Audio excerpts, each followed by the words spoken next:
जी बोलिए। मिस मैंने वही कहा मार कैमरा ऑफ कर दे बेटा। Energy clear. वो मैंने मास लिया 92 और स्पीड ली 6 मीटर पर सेकंड। अच्छा, ये मोशन ग्राफ 3 में इसका फर्स्ट का आंसर हमसे आप भी देख लीजिए बेटा क्या आएगा। ये हम पेपर ये करिए, मैं ग्रुप में सेंड कर चुकी हूँ। ठीक है, इसका फॉर्मूला आप इस पे डिफरेंट डिफरेंट क्या लगाएंगे, एरिया अप्लाई करेंगे। डिफरेंट डिफरेंट इस पे आप एरिया अप्लाई करें। Area 1, area 2 for accuracy. जब आपके पास कर्व होगा तो आपको कर्व को एरिया में चेंज करना है, आप इस स्ट्रेट लाइन में चेंज करें। जितने आप ज्यादा एक्यूरेट अगर आपको आंसर चाहिए एरिया का, तो इसको एरिया 2-3 डिफरेंट एरिया में डिवाइड कर दें, तो आपको क्या मिल जाएगा, इसका डिस्टेंस मिल जाएगा। ओके हमजा, फिर इस पे आइए पार्ट 2 पर आइए। बी पार्ट 2 को देख लेते हैं। इसमें आपकी क्या लग रहा है, bicycle and the cyclist. Okay Hamza, Ammar Hasan मैं बाद में पूछती हूँ, आप नेक्स्ट आते जाते जाइए। ठीक है, फॉर बी पार्ट 1 जैनब किसी का कोई आंसर आया? दाऊद आपका कोई आंसर आया? The bicycle and the cyclist have a combined mass which is 92 kg। मास आपके पास गिवन है which is 92 kg and the vertical height through which the cyclist move which is 1.3 meter. For the movement of the cyclist and the bicycle between T2, आपको ये time बताना है, calculate the kinetic energy. हमार आपने क्या किया बेटा, T2 0 से लेकर अगर मैं जाऊं फ्रॉम 0 to 8, तो बेटा ये आपकी क्या इसमें आएगी, आपको अगर मैं इसमें फॉर्मूला अप्लाई करूं फॉर द काइनेटिक एनर्जी, इसमें ये फाइंड आउट करना है ना kinetic energy, calculate the change in the kinetic energy. Kinetic energy formula is 1/2 mv²। मास आपके पास गिवन है which is 1/2 sorry which is 92, और v² आपने क्या लिया इसमें, v²। 0 to 8 में v की वैल्यू क्या है आपकी? मिस मैंने शुरू कर 6 मीटर पर सेकंड लिया था। 6 मीटर पर सेकंड लिया था। ओके जैनब आपने क्या लिया बेटा बी पार्ट में? 3 जी 3 लिया है, सही तो है। जैनब आपका आंसर आया है? 414। बेटा इसमें ग्रुप इसमें मुझे पर्सनल एक मैसेज करके आप लोग नेक्स्ट आगे बढ़ते जाएं। हो सकता है आपका सही हो, मैं फिर आप जिसको मसला होगा मैं उसको वो कर दूंगी, इस टाइम बता दूंगी ये प्रॉब्लम है। सब लोग मुझे डायरेक्ट मैसेज करते जाएं कि जिसका जो आंसर आए एक मैसेज कर दे। ओके अमार, इसमें T2 0 इसमें लिखा हुआ है change in the kinetic energy, change what is the velocity. T2 T0 में इसकी वेलोसिटी क्या चेंज हुई है, change in kinetic energy, what is the velocity. अमार ये क्या है बेटा?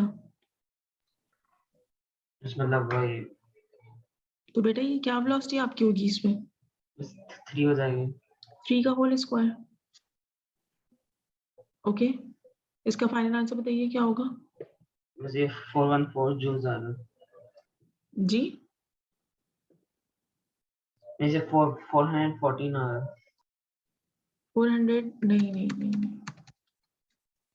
मुझे इसमें चेंज इन काइनेटिक एनर्जी चाहिए ना, इसको ये कर लीजिए 1/2 चेंज इन काइनेटिक एनर्जी। एक मिनट रुकिए हमारे, एक सेकंड रुकिए।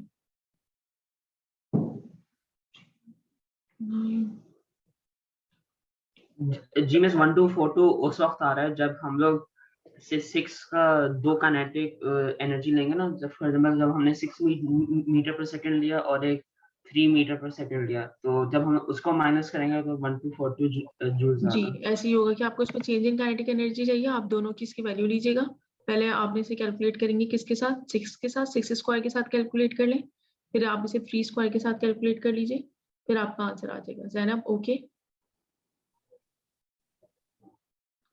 सही है बेटा। यहाँ पर आपके पास इसका फॉर्मूला रुके, इसको लिखेंगे E इज इक्वल टू, या kinetic energy is equal to 1/2 mv² for part 2, 1/2 92 1/2 92 and what is the value of v²? 6 whole square minus the change in the kinetic energy. The change in kinetic energy due to the change in the velocity. हम इसमें velocity की value put करेंगे और आपका final answer इसमें something ये आ जाएगा 1240 joules. Okay सबको समझ में आ गया ये? क्योंकि यहाँ पे सिंपल इन्होंने काइनेटिक एनर्जी वर्ड यूज नहीं किया, इन्होंने बोला calculate the change in kinetic energy. अगर काइनेटिक एनर्जी बोलते तो डायरेक्टली आप 6 या 3 लेते, 3 स्क्वायर लेते, लेकिन चेंज इन काइनेटिक एनर्जी की वजह से आपकी वैल्यू चेंज होगी। ओके बेटा, ओके ओके मिस। ये सबको समझ में आ गया? ओके नेक्स्ट आ जाइए। जी नेक्स्ट आपके पास क्वेश्चन है, हमजा आप हैं क्लास में? For B part 1 is done. Calculate the change in gravitational energy. Same formula हम यूज करेंगे पोटेंशियल एनर्जी का, लेकिन आपकी इसमें चेंज, आपका इसमें क्या हो रहा है इसमें देख लेते हैं। हाइट क्या यूज करें? The bicycle and combined has combined mass is 92 kg and the vertical height through which is the cyclist move is 1.3. इसमें आपको चेंज इन ग्रेविटेशनल एनर्जी बतानी है, और आपके पास इसमें जो वर्टिकल हाइट उन्होंने बता दी कि what is the vertical height that is been through which is 1.3। तो आप इसमें वैल्यू पुट करके बताइए क्या आंसर होगा। 1173। Right answer.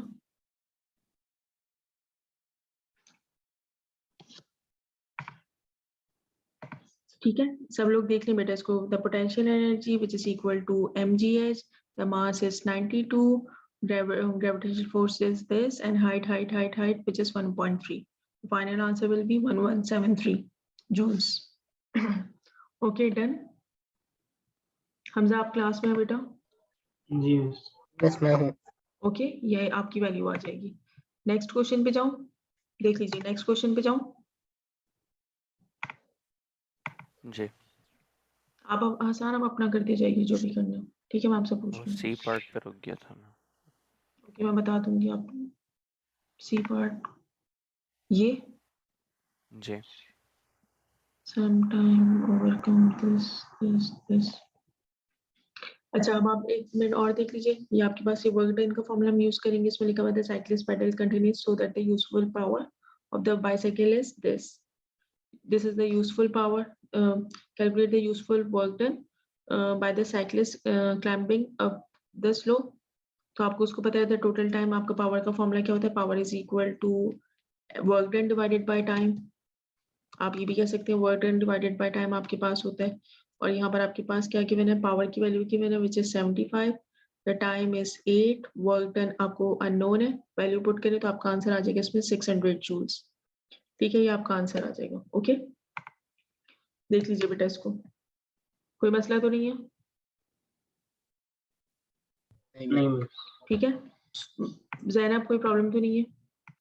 चलिए नेक्स्ट पे आते हैं। यहाँ पर आप क्वेश्चन नंबर सी पार्ट 1 पे देख लें। ठीक है, sum of the energy C part 1, sum of the energy is used overcoming frictional forces. Use your answer in B में जो आपके आंसर्स आए हैं, so ये बी पार्ट के जो आंसर है उनको यूज कीजिए and show that the total energy converted in overcoming the frictional force which is approximately 670 joules।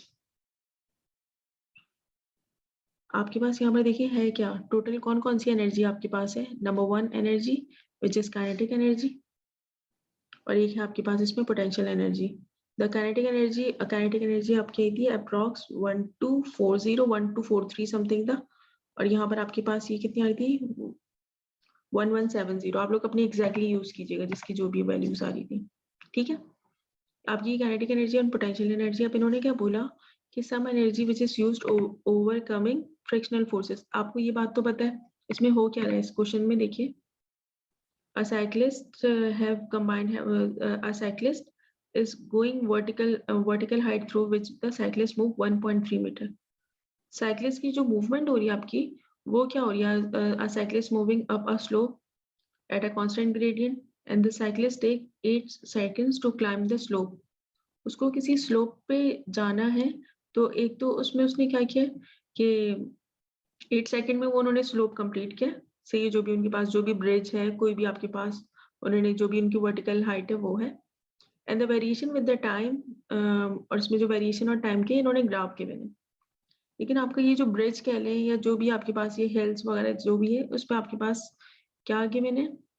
A cyclist moving up a slope that has a constant gradient। इसका gradient same है, इसका मतलब है ये कोई स्मूथ सरफेस है, ऐसी कोई नहीं है, ऐसा कुछ नहीं है कि यूं इस तरह की कोई सरफेस नहीं है, इसका ग्रेडियंट सेम है। तो आपका अगर स्मूथ सरफेस होगी तो उसका ग्रेडियंट आपका सेम होगा। ठीक है, मैं एक नॉर्मल ब्रिज की भी बात करूं तो अगर वो स्मूथ सरफेस है और उसकी हम कह सकते हैं उसकी ग्रेडियंट सेम है, बिल्कुल स्ट्रेट लाइन आपकी जा रही है, आपकी हाइट आपकी इंक्रीज हो रही है एक खास प्रोपोर्शन से। अब इसमें क्या होगा, आपको पता है कि it is moving upward, cyclist moving upward, the kinetic energy at this point is high and कुछ देर बाद उसकी क्या होगी, पोटेंशियल एनर्जी क्या होने लग जाएगी, इंक्रीज होने लग जाएगी। ऐसे ही होगा कुछ। अब इसमें बताइए कि show your answer, the total energy converted, आपकी टोटल एनर्जी कन्वर्ट हो गई है इस फ्रिक्शनल फोर्सेस अप्रोक्सीमेटली 670।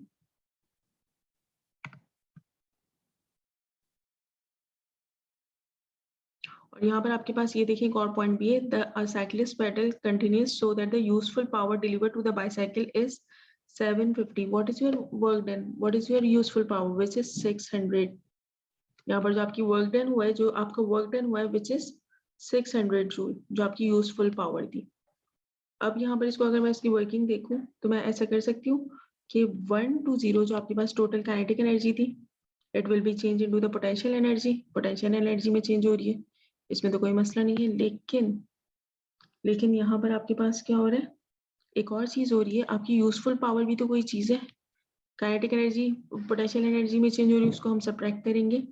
और अगर इस ब्रिज पे जा रहे हैं तो यहाँ पर जो यूजफुल पावर है हम उसको ऐड कर देंगे विच इज 600। ये यूजफुल पावर कहाँ से हुई, जो उन्होंने पैडल उन्होंने उस पर पुश किया, सही है, जो उन्होंने साइकिल पे पावर अप्लाई की, साइकिलिस्ट ने जो अपनी साइकिल पे पावर अप्लाई करी विच is 600। The kinetic energy of the cyclist due to their movement, due to their mass, 1240.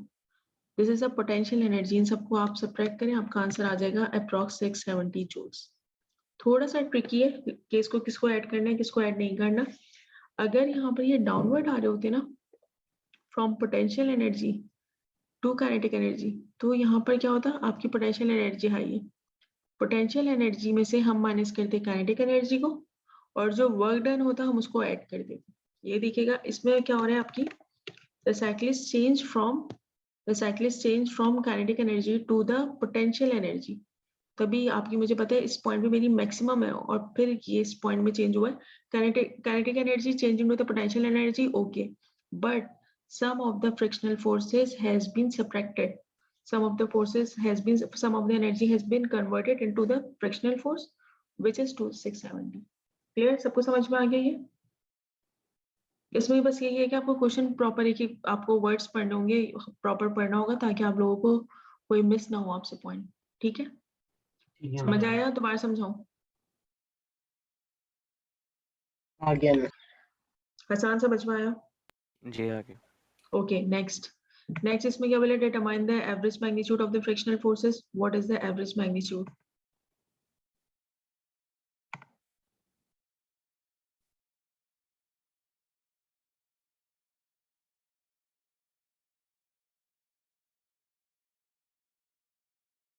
Average magnitude of the frictional forces.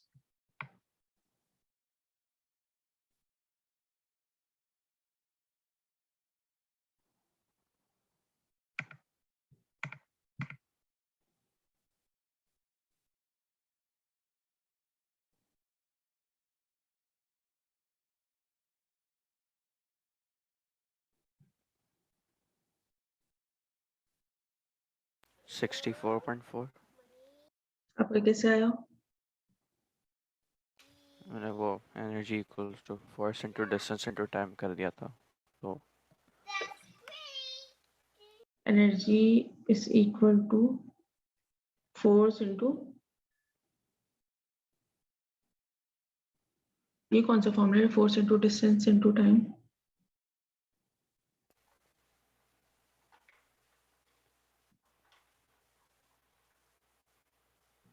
ये वर्क डन इनटू टाइम था ना energy का, तो force into distance into time कर दिया था मैंने।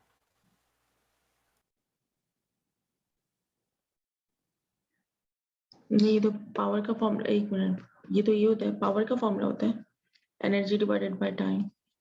Power, आप पावर की तरफ जा रहे हैं, ये तो पावर है, अगर आप इसको चेंज करें तो ये तो पावर है। नहीं, ये बहुत इजी एक सिंपल क्वेश्चन है, 1 मार्क का क्वेश्चन। आपको एवरेज फोर्स डिटरमाइन करनी of the frictional forces. Determine the average magnitude of the frictional forces. Answer गलत है क्या? जी गलत है।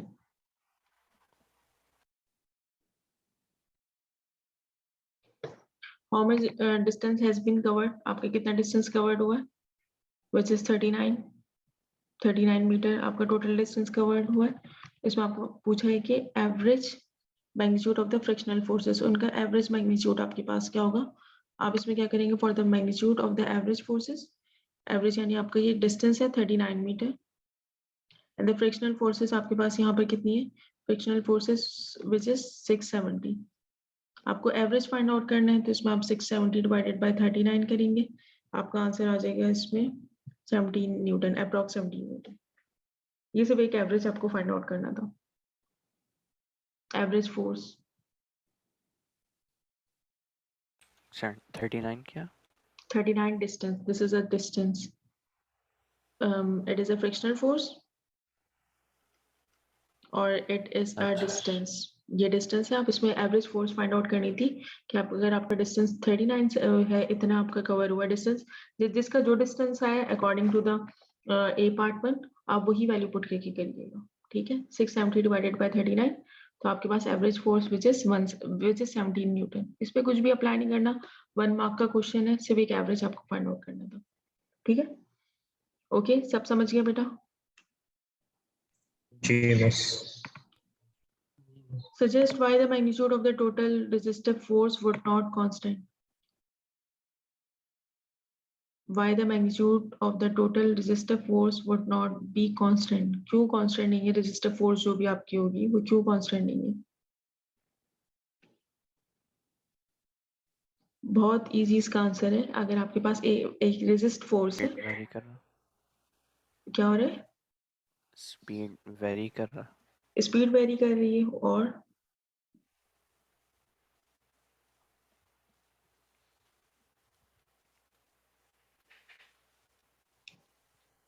okay, the frictional force or resistive force which is include air resistance. A frictional force में आपकी air resistance भी add हो जाती है, and air resistance decrease with the speed of the cyclist has been decreasing.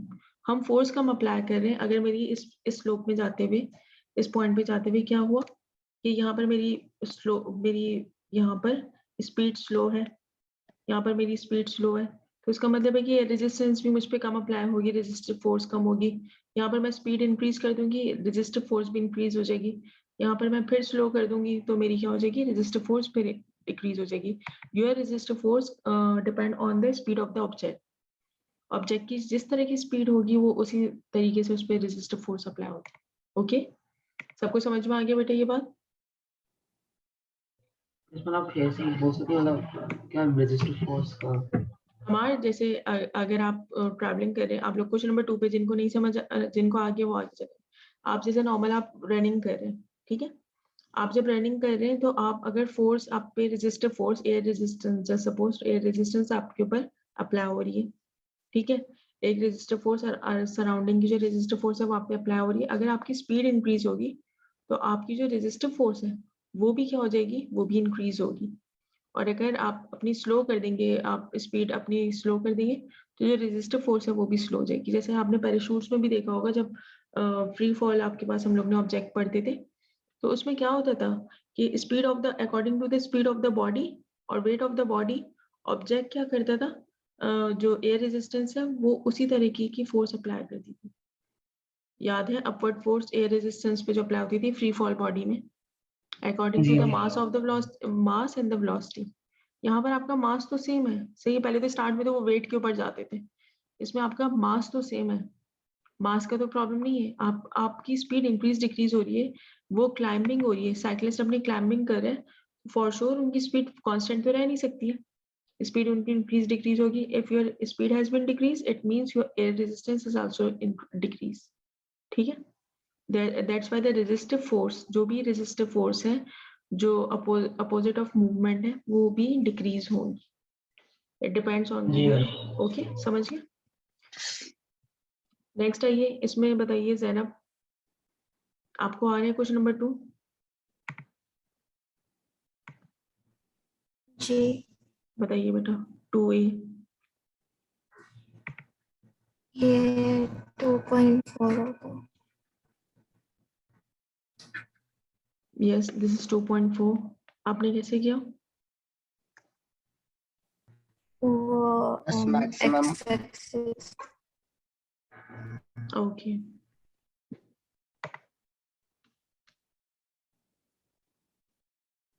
okay, this is 2.4. Next, determine the vertical height above the point of projection at which sphere finally come to rest on the hill.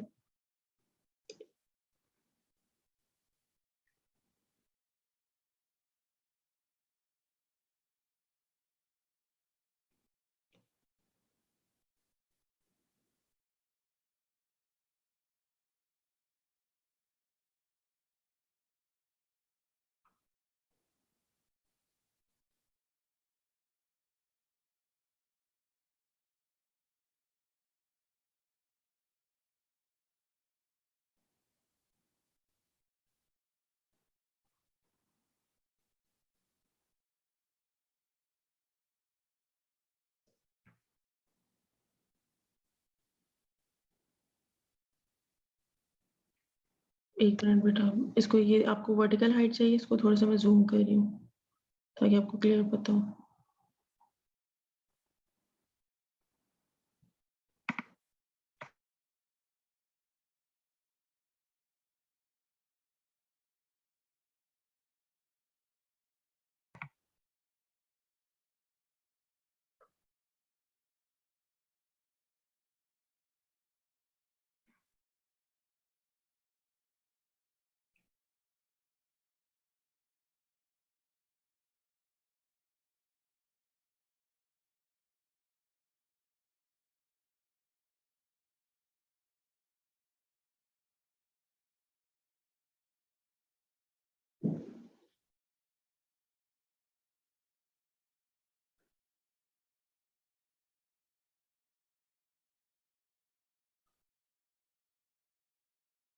इसका vertical height क्या है? 6 metre है।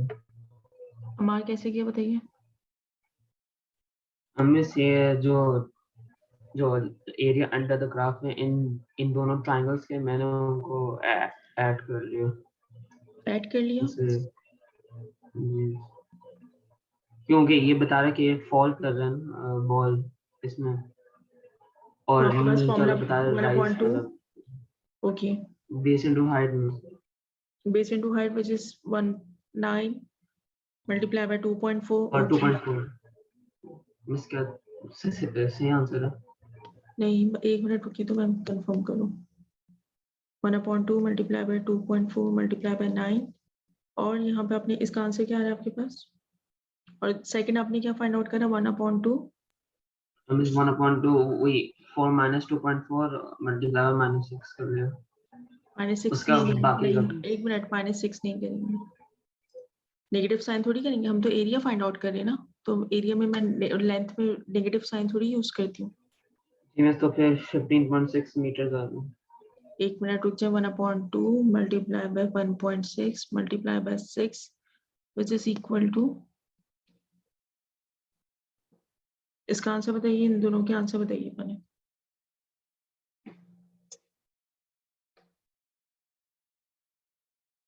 हम इस पहले वाले का 10.8 आ रहा है।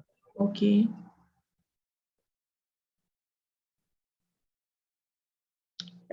this is a distance, okay, and this is 10.8 and 4.8।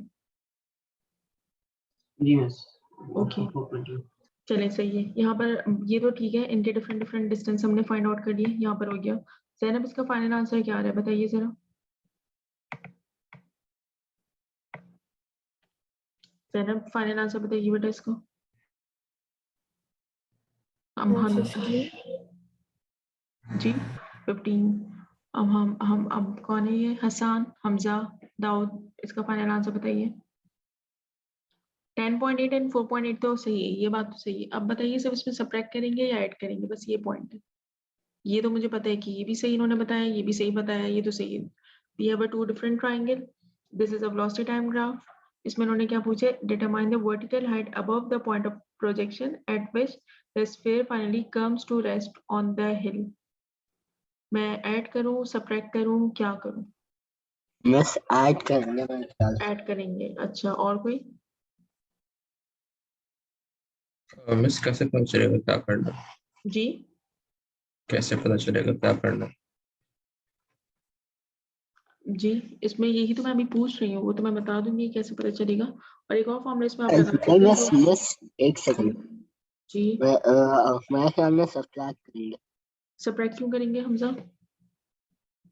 क्योंकि मिस ये ऊपर जाके वापस नीचे आने तक का ग्राफ है। बिल्कुल, तो वेरी गुड।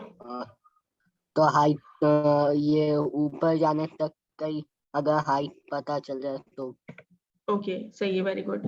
इसमें लिखा हुआ है an experiment is conducted on the surface of the planet Mars, sphere of a mass this is projected almost vertically upward from the surface of the planet, and the variation with time and velocity in the upward direction is shown in the figure. The sphere land on a small hill. At 4 seconds, at the time of the 4 second. ठीक है? Okay, फिर इसमें लिखा हुआ है there's a time sphere is the maximum height, the time at which the maximum height which is above the planet, which is 2.4. Determine the vertical height above the point of projection at which sphere finally comes to rest on the hill. आपको वो point बताना है। आप इसमें देखिए, आपने starting point आपका हुआ, आपकी यहाँ पर इसको देखिए उन्होंने क्या बोला, इसको क्वेश्चन को देख लें बस।